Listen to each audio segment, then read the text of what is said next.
Politicians in Taiwan voiced their support for a US bill that could radically boost military support for the island. The presidents of Russia and China meet for the first time since Moscow's invasion of Ukraine. But what did Putin have to say about Taiwan?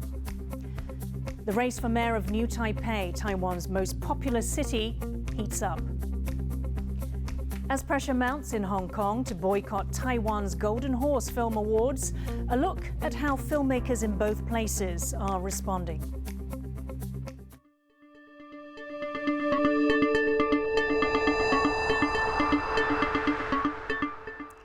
A warm welcome to TaiwanPlus News. I'm Yin Khvat. Politicians from Taiwan's major parties are voicing their support for the Taiwan Policy Act.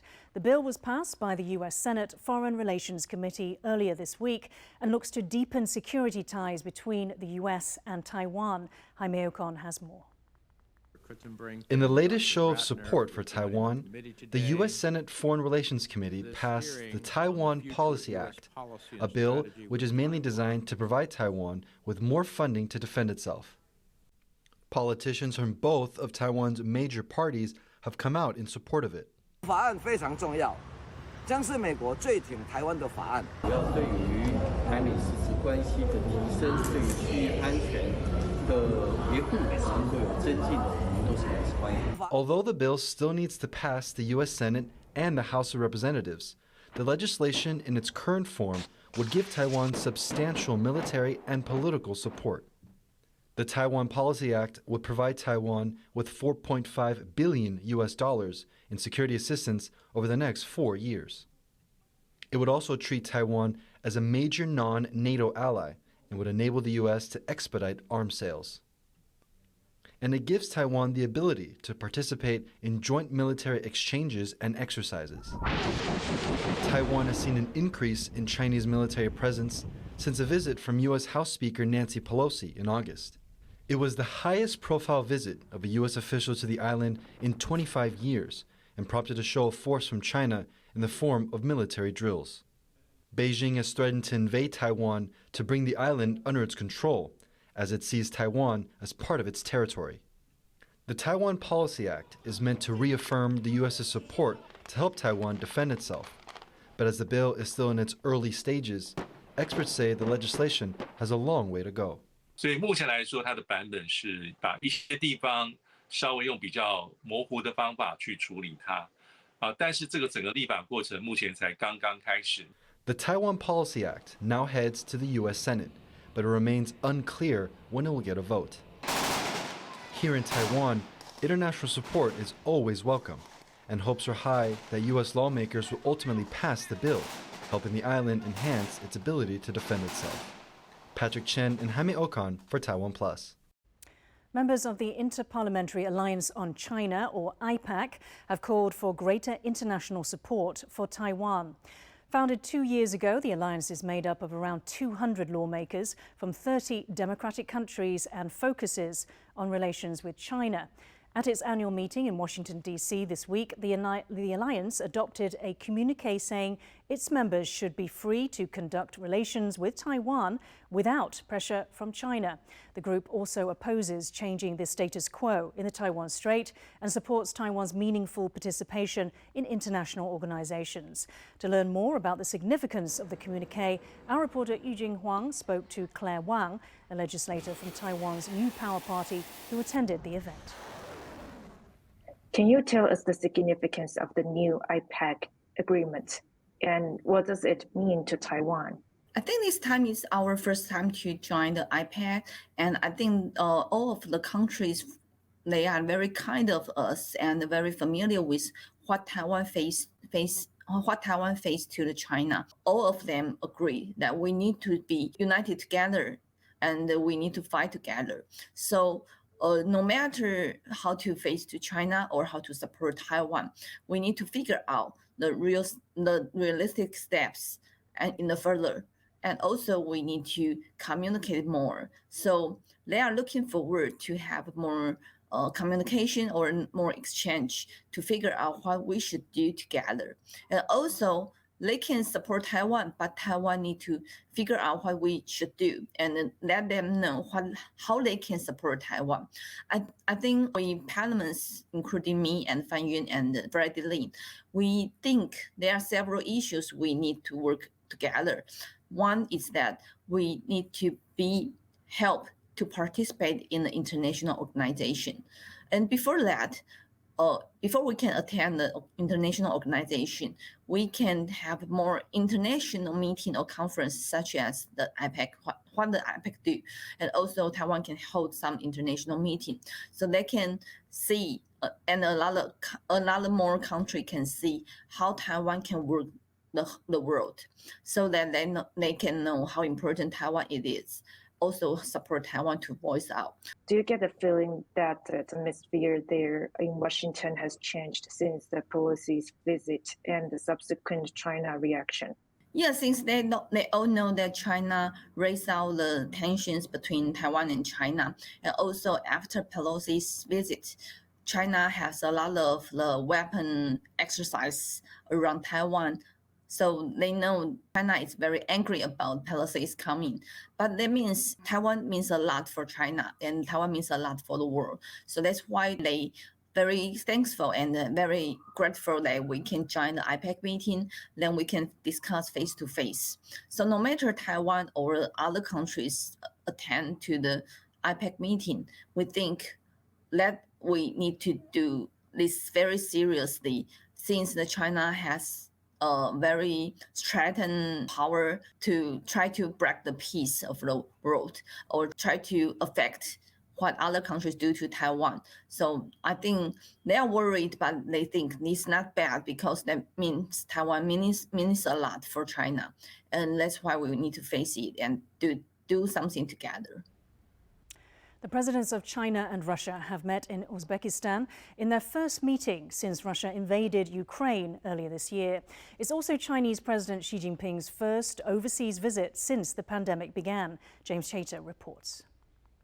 This is the Uzbek city of Samarkand and the location of this landmark meeting between Chinese President Xi Jinping and Russian President Vladimir Putin. It's a critical moment for each of the two leaders, with Putin internationally isolated for his war in Ukraine and Xi just weeks away from securing a third term as Chinese leader.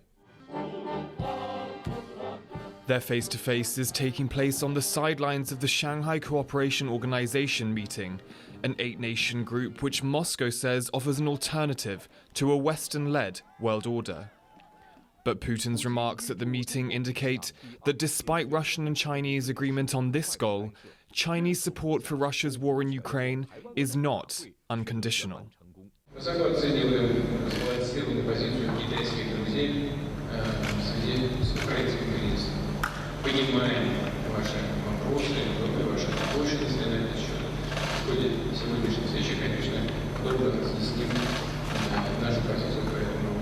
President Xi, who did not mention Ukraine in his televised remarks, praised what he called effective communication between the two countries. 面对世界之变、时代之变、历史之变，中方愿同俄方一道努力，体现大国担当，发挥引领作用，为变乱交织的世界注入稳定性和正能量。 The Russian leader also made clear Moscow's position on Taiwan, which China unilaterally claims as part of its territory.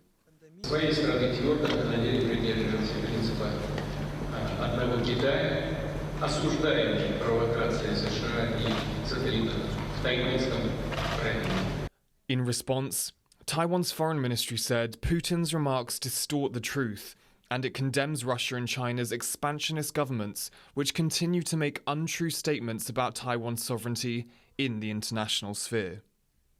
According to analysts, Beijing's silence on Moscow's invasion of Ukraine shows that when it comes to their so-called no-limits relationship, it's China that's in control. So I believe that if you look at Xi-Putin summit, when the support for Ukraine wasn't there, but support from Russia's side, support for One China principle and on the Taiwan issue was there. So I believe that it's a win for Xi Jinping. It's a win for China right now. Side by side, in the face of biting Western sanctions on Moscow, the images of this meeting are significant. But it doesn't hide the thorns that remain in the Sino-Russian relationship. Damon Lin and James Chater for TaiwanPlus. Members of the European Parliament have voted overwhelmingly in favour of a resolution condemning recent Chinese live-fire drills around Taiwan. 424 MEPs voted in favour of the bill, which also calls for deeper EU ties with Taiwan. 46 abstained and only 14 voted against. The non-binding resolution also welcomes the recent opening of the Lithuanian Trade Representative Office in Taipei and urges other EU countries to do the same. It's the latest expression of European support for Taiwan. Ties between Taipei and the bloc have warmed in recent years, with the EU describing Taiwan as a like-minded partner that shares common values of freedom and democracy. To find out more about the European Parliament's vote, our reporter James Chater spoke to Zsuzsa Anna Ferenczi, an EU-Taiwan relations expert based in Taipei. What does this European Parliament vote tell us about European perceptions of the cross-strait situation after the US House Speaker Nancy Pelosi visited Taiwan last month? We've seen that Taiwan has a much higher profile in Europe at the moment, seen in the light of the disproportionate reaction to the visit of Nancy Pelosi in August to Taiwan from Beijing. This has added to the feeling of anxiety and skepticism that Europeans have of China and of China's ambitions in the region. The report captures the mood at the moment, which is one of skepticism, as I said, but it's also more practical and looking forward. It does offer concrete input, concrete suggestions on how the European Union should go forward in its approach towards Taiwan. During the original debate on this resolution, the EU's chief diplomat Josep Borrell said he had no plans to travel to Taiwan himself, as well as other members of the European executive. Does this demonstrate that there's still a difference in opinion on Taiwan between the European Parliament and the executive?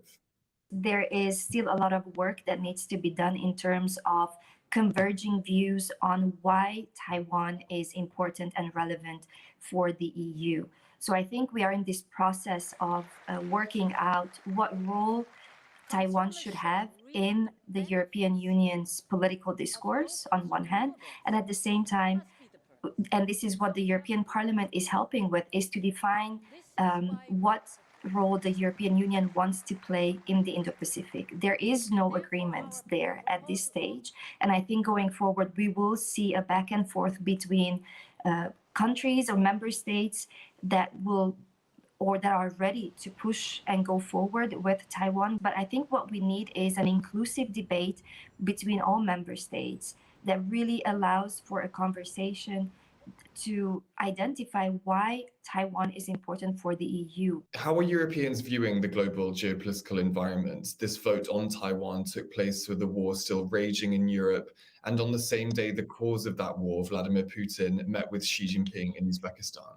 I think the European Union needs to stay on the path of internally being united and showing a united front vis-a-vis the threats that come from Russia, and also to signal to Beijing that the relationship that Beijing wants to build with the European Union cannot be business as usual. The business as usual that Beijing prefers, which is access to European markets, because China does need this access going forward. With Taiwan's election season in full swing, one of the biggest races in the country is starting to heat up. As John Van Trieste reports, the main camps in New Taipei City's mayoral race are locked in a war of words. Election fever is sweeping Taiwan's most populous city. As part of nationwide elections in November, voters in New Taipei, which is adjacent to the capital, will choose who will run this city of 4 million. And with voting day drawing near, the main camps are ramping up attacks on one another. Challenger Lin Jialong is the ruling Democratic Progressive Party's candidate. As such, both the president and vice president have joined him on the campaign trail. The vice president has been critical of Lin's incumbent rival. 伊是有可行啦，但事情是大退步。这退步不是单纯数字尔哦，伊代表的什么话？咱新北市的人口在减少，人口真紧就破400万，大家要相信无？另外呢，人口在减少，失业率在提悬哦。 Incumbent Ho Yo-yi has responded by saying Vice President Lai should spend more time in the city to see how it's changed under his leadership. 侯市长和团队会和所有的市民团结在一起，争取所有市民的肯定，不会像对手一样，只会一味的靠拢所谓的府院党高层。 Ho's campaign is expected to take aim at Lin's record as mayor of the central city of Taichung and his time as transport minister. Lin resigned from that position in 2021 after Taiwan's deadliest rail disaster in decades. With less than 3 months of campaigning left, the battle for New Taipei's mayoral office is shaping up to be a fiery one. Andy Xue and John Van Trieste for TaiwanPlus. A candidate for the head of the northern Taiwan county of Mayoral says he is suing the Secretary General of the main opposition Kuomintang or KMT. Zhong Dongjin registered as a KMT candidate, but the party ultimately chose Xie Fuhong to run as its candidate in Mayoral instead. The party then stripped Zhong of his membership after he refused to drop out of the race. Zhong claims the KMT is deliberately undermining his campaign. He is also demanding his party credentials be restored. 选举才刚开始，就开始对议长进行莫须有的指控抹黑。 因此，我们今天请律师向法院提出确认中东锦之中国国民党的党员资格诉讼，并且对黄健庭先生提出告诉，进而捍卫中议长的声誉。 Taiwan recorded 41,000 new COVID-19 cases today, the fourth straight day of more than 40,000 infections. The wave is being driven by the BA.5 subvariant of COVID-19. As vaccines for this strain aren't available yet, the government has ordered new jabs targeting this similar BA.1 variety. The first 800,000 doses of Moderna's second-generation vaccine are set to arrive this evening. They will be distributed late next week across the country, earmarked for at-risk groups like senior citizens, people in care homes and those with compromised immune systems. Taiwan's contract manufacturing electronics giant Foxconn has struck a deal to help make semiconductors in India. Foxconn will invest $19.4 billion in the joint project with Indian mining company Vedanta. The new plant will be located in Indian Prime Minister Narendra Modi's home state of Gujarat and is expected to be open by 2024. The deal is just the latest investment by the Apple supplier in India, with production of some iPhone models already taking place in the country. The deal is backed by India's government, which announced a $10 billion incentive plan last year aimed at boosting the country's tech industry amid a global chip shortage. The Film Industry Association in Hong Kong has urged its members not to participate in Taiwan's prestigious Golden Horse Film Festival and Awards. Ryan Ho-Kirkpatrick finds out why. Known to generations of filmmakers as the Oscars of Asia, Taiwan's annual Golden Horse Film Awards are now being described as a political minefield. In a letter this week, the Hong Kong Motion Picture Industry Association urged members to think twice before participating in the awards. The move is prompting pushback from their counterparts in Taiwan. 所有事情一牵扯到政治就没完没了了，也所有的话都没有意义。那我觉得影展的本质就是说，如果这个任何一个影展可以做出它自己的特色，其实不必去顾及到某些政治的背景。China began boycotting the awards in 2018 when the Taiwanese director of Our Youth in Taiwan said in her acceptance speech that she hopes Taiwan can be treated as a truly independent entity, rankling the Chinese government, which claims Taiwan as part of its territory. And with the ongoing political crackdown in Hong Kong, pressure to join Beijing's boycott has increased, particularly since the Hong Kong-made protest documentary Revolution of Our Times won accolades at the last ceremony. They said that it's because the awards are getting more politicized, even though in a lot of ways Hong Kong cinema as a thing is inherently political. The whole idea of Hong Kong is so inherently political, kind of whether it was during the time as a British colony or even now in the era of, one country, two systems. its very existence hinges on sort of two sides playing politics. Once an occasion that brought together the Chinese-speaking world, lines in the sand are now being drawn at the Golden Horses. But industry insiders in Hong Kong say this trend has been long in the making, and they will continue their work despite the mounting pressures. At one point, Hong Kong kind of pop culture and Hong Kong film wasn't just aimed at Hong Kongers. There were other considerations, like at one point Taiwan was a big market and kind of overseas Chinese. And now everything's kind of gone back where Hong Kongers are making films for themselves. The future of the Golden Horse Awards and Chinese language cinema look uncertain as politics continue to drive a wedge among filmmakers and audiences throughout the region. Ryan Ho-Kilpatrick for TaiwanPlus. Cast and crew of the classic Taiwanese film A City of Sadness gathered in Taipei on Thursday to celebrate a new digital restoration that's being re-released in theatres. Debuting in 1989, shortly after the end of martial law in Taiwan, the film touches on topics that were considered taboo at the time, including life under Japanese rule and the 228 incident, which saw thousands of Taiwanese killed during a crackdown by the Chinese nationalist government. Starring renowned Hong Kong actor Tony Leung, A City of Sadness drew international acclaim for its Taiwanese director Hou Xiaoxian. It was the first film from Taiwan to win a Golden Lion Award at the Venice International Film Festival. The digital registration was led by the government-funded Taiwan Film and Audiovisual Institute. It will hold a 40-year retrospective featuring A City of Sadness and other films from that era in October at the Institute's headquarters in New Taipei. Taiwan's government has come up with a way to help fish farmers whose products have been barred from their main market in China. Beijing banned grouper imports from Taiwan in mid-June, saying prohibited chemicals were found in the fish. Now, Taiwanese officials have announced grouper will be included in school meals once a month. This will mean students eat 1,600 tons of the fish each semester. $19 million have been budgeted for the program. Officials are still working out which schools will get to enjoy the grouper meals first. The fish could start appearing in school meals by late in September. The TaiwanPlus Festival is set to kick off this weekend in Japan after a 3-year hiatus. The 2-day festival will showcase Taiwanese culture, food, design and music. Yvonne Yang has the story. With COVID-19 travel restrictions still in place in both Japan and Taiwan, Taiwan's cultural office is bringing the country directly to Tokyo.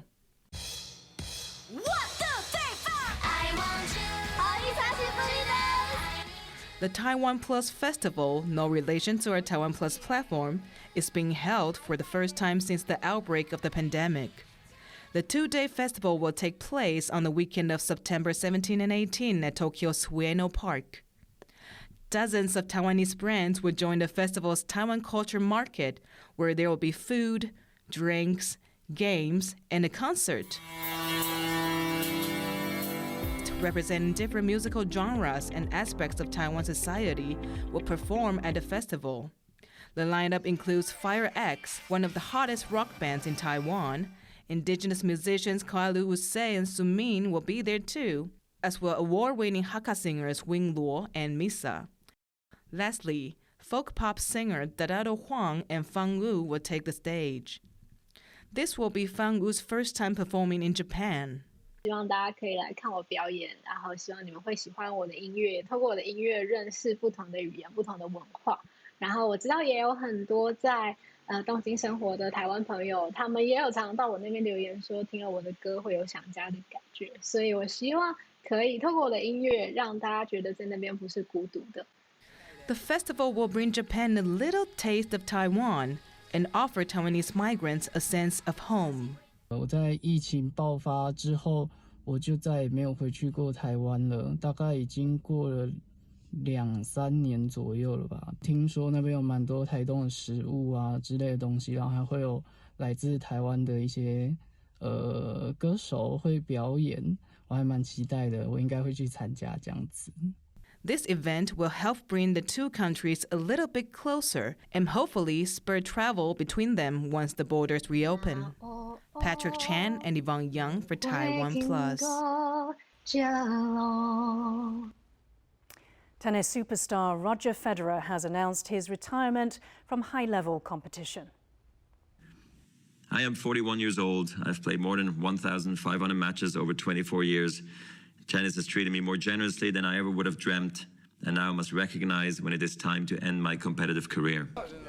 His final tournament will be at the Lever Cup next week in London. During his career, Federer won a record 8 Wimbledon championships and 20 Grand Slam titles. He was the world #1 tennis player for 310 weeks total, including a record 237 weeks in a row. Federer has been plagued by injuries in the last few years and last played competitively in mid-2021. Thank you for watching TaiwanPlus News. I'm Yin Khvat. Finally, we leave you with images of the ancient Silk Road city of Samarkand in Uzbekistan as it hosts the SCO Summit 2022. For more stories from Taiwan and around the world, please download the TaiwanPlus app. Stay safe and see you next time.